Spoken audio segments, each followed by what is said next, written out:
기적이 일어났습니다. 부유한 선진 국가들이 모두 실패한 일을 단 하나의 나라가 불과 몇 년 만에 깜짝 놀랄 변화를 만들어냈습니다.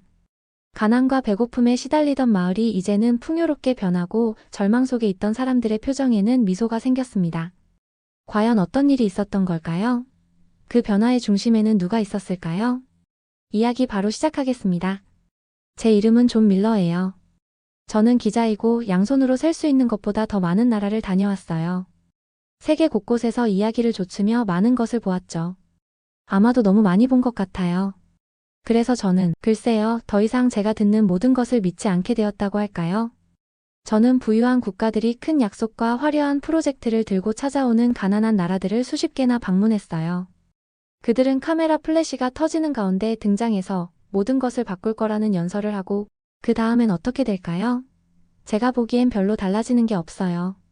가난한 사람들은 여전히 가난하고 배고픈 사람들은 여전히 배고프죠. 유일한 차이점이라면 이제 그들에게 아무도 어떻게 관리해야 할지 모르는 반짝이는 새 건물이 생긴 거예요. 그래서 제 편집장이 사무실로 저를 불러 코피아라는 케냐의 한국 프로젝트에 대해 이야기했을 때 저는 절로 눈을 굴렸어요. 또 다른 시간 낭비군요. 그날 저녁 셔츠와 양말을 여행 가방에 던져 넣으며 중얼거렸어요. 제 아파트는 배경에서 흘러나오는 TV 뉴스 소리 외에는 조용했어요. 그들은 뭔가 멋진 걸 만들고 정부 웹사이트용 사진 몇 장 찍고 떠날 거예요. 다른 모든 사람들처럼요. 사실 저는 한국에 가본 적이 없었어요. 한국의 원조 프로그램에서 온 사람을 만난 적도 없었죠. 하지만 저는 그들이 제가 본 다른 모든 사람들과 정확히 같을 거라고 확신했어요. 도움에 대한 많은 말만 있고 실제 도움은 거의 없는. 케냐로 가는 비행기는 길고 불편했어요. 거의 잠을 자지 못했고 기내식은 끔찍했죠.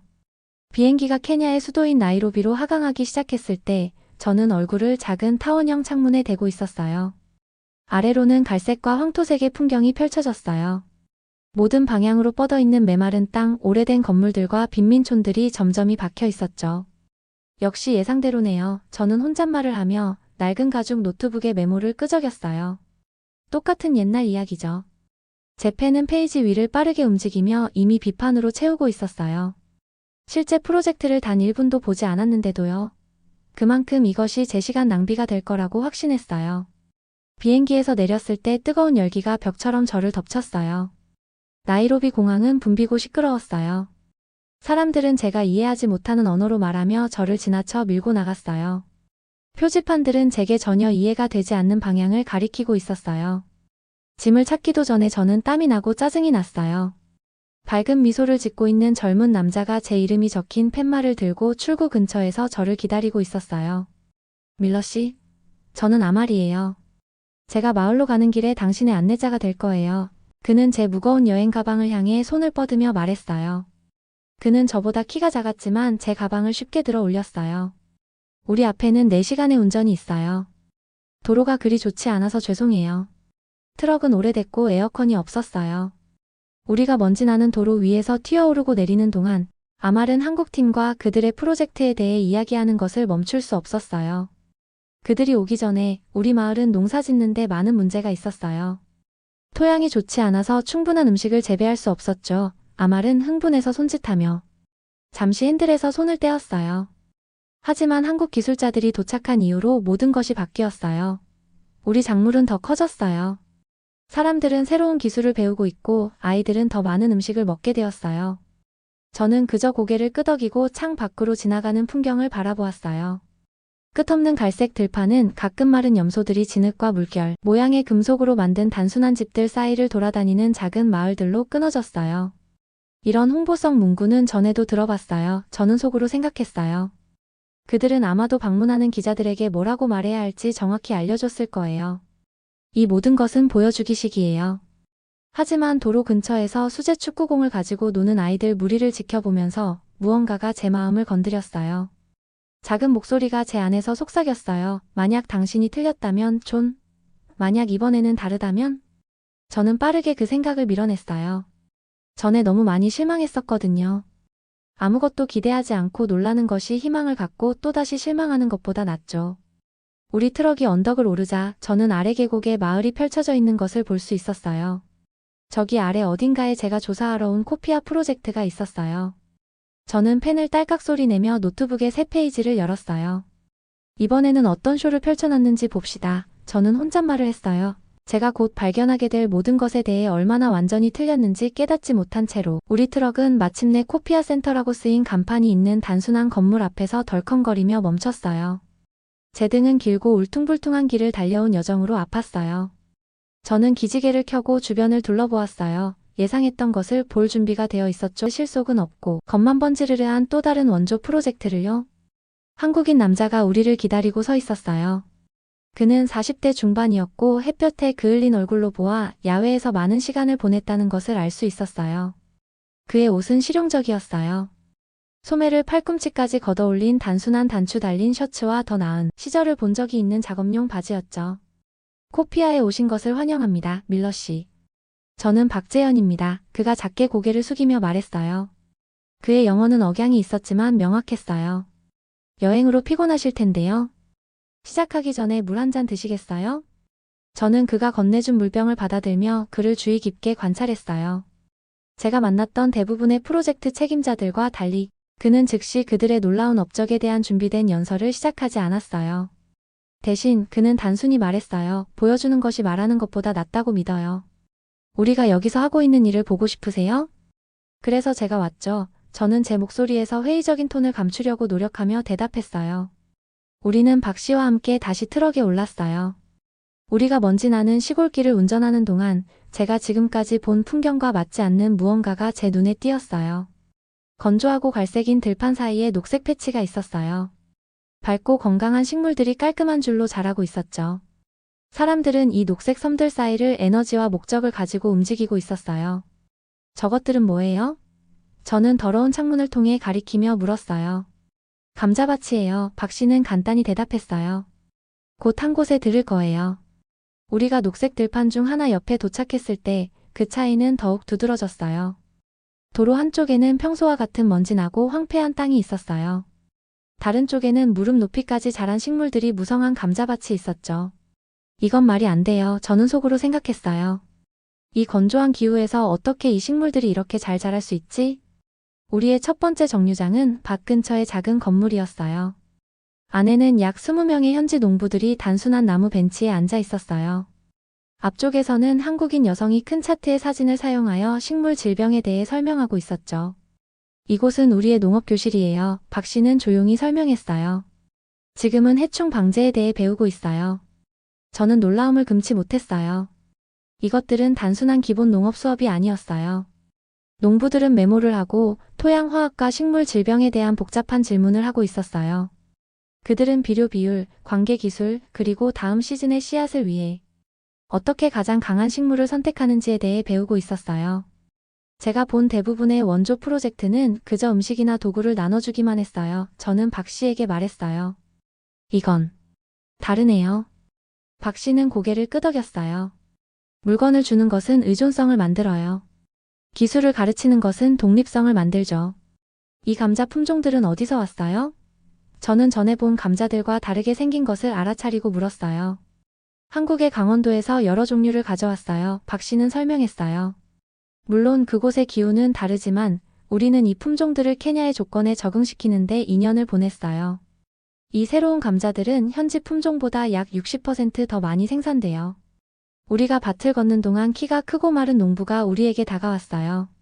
그의 이름은 사미르였고 그가 웃을 때 그의 눈 주위에 깊은 주름이 생겼어요. 한국인들이 오기 전에는 가족을 겨우 먹여 살릴 수 있었어요. 사미르는 제게 말하며 손으로 흙을 파고 감자 뭉치를 꺼냈어요. 이것들 좀 보세요. 예전에 재배하던 것보다 3배나 커요. 그리고 개수도 더 많고요. 그의 목소리에서 자부심은 분명했어요. 이건 방문객을 위해 대사를 외우는 사람이 아니었어요.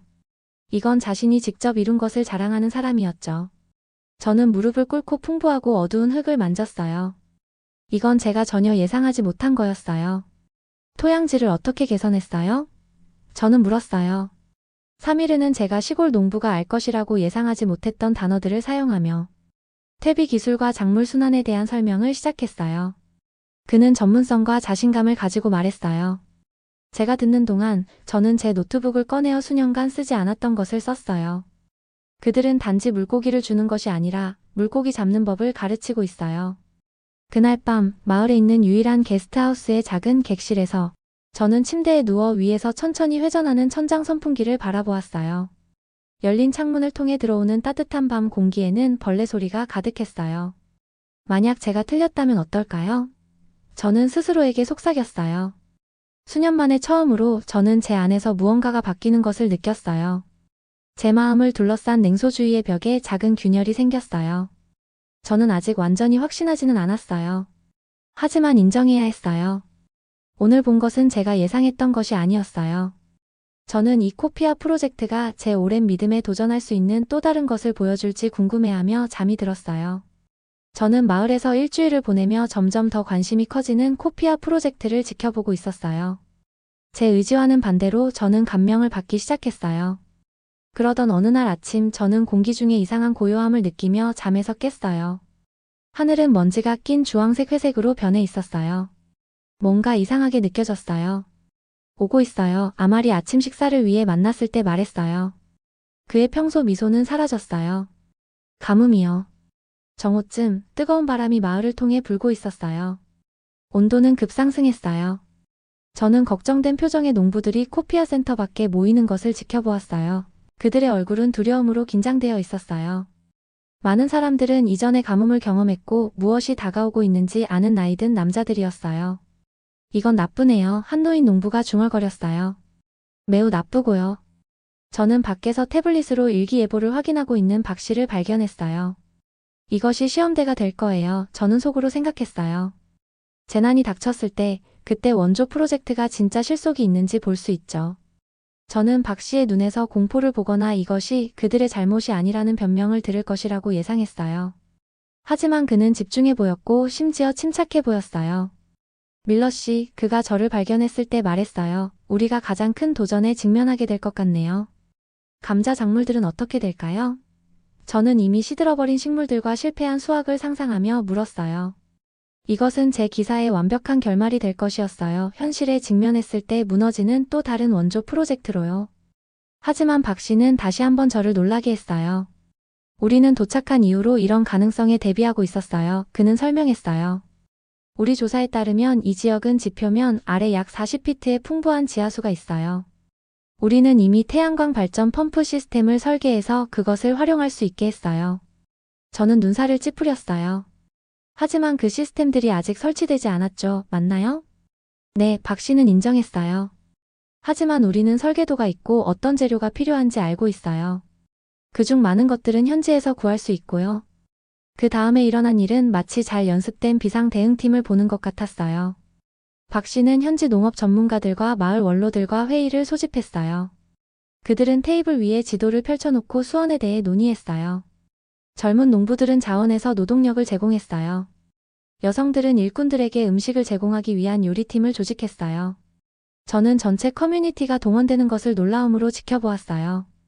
사흘 안에 그들은 박 씨가 조립하는 법을 가르쳐준 태양광 패널, 간단한 모터, 그리고 파이프를 사용하여 첫 번째 펌프 시스템을 만들었어요. 일주일 안에 감자밭의 다른 구역에 5개의 시스템이 더 설치되었어요. 주변 지역의 모든 농장이 열기 속에 시들기 시작할 때 코피아 프로젝트의 밭은 푸르고 건강하게 유지되었어요.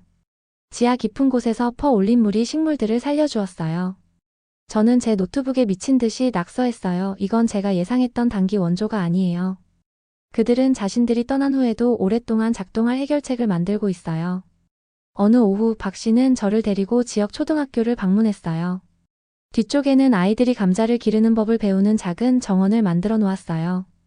리사라는 작은 소녀가 수줍게 저에게 다가왔어요. 그녀의 교복은 색이 바랬지만 깨끗했고 그녀의 눈은 지성으로 반짝였어요. 제 감자를 보시겠어요, 기자 선생님? 그녀는 조심스러운 영어로 물었어요. 리사는 저를 그녀의 감자 식물이 튼튼하고 건강하게 자라는 작은 구획으로 안내했어요. 그녀는 무릎을 꿇고 손을 흙에 넣어 보물을 다루는 사람의 부드러움으로 감자 뭉치를 꺼냈어요. 제가 직접 길렀어요. 그녀는 자랑스럽게 말했어요. 언젠가 저는 큰 농부가 되어 다른 사람들에게 음식을 기르는 방법을 가르칠 거예요. 그녀의 선생님이 근처에 서 있었어요. 이것들은 단지 감자가 아니에요. 그녀는 저에게 조용히 설명했어요. 이것들은 우리 아이들의 미래를 위한 씨앗이에요. 저는 가슴속에서 이상한 무언가를 느꼈어요. 오랫동안 경험하지 못했던 따뜻한 감정이었죠. 그것이 무엇인지 알아차리는데 잠시 시간이 걸렸어요. 희망이었어요. 저는 희망을 느끼고 있었어요. 6개월이 제가 상상했던 것보다 더 빨리 지나갔어요. 2주간의 과제로 시작했던 것이 제 인생의 반년이 되었어요. 저는 떠날 수 없었어요. 제가 처음 생각했던 것보다 이야기가 훨씬 더 많을 때는요. 저는 코피아 센터가 서서히 새로운 것으로 변모하는 것을 지켜보았어요. 메루 농업혁신센터로요. 간판 변경은 단순한 외관상의 변화가 아니었어요.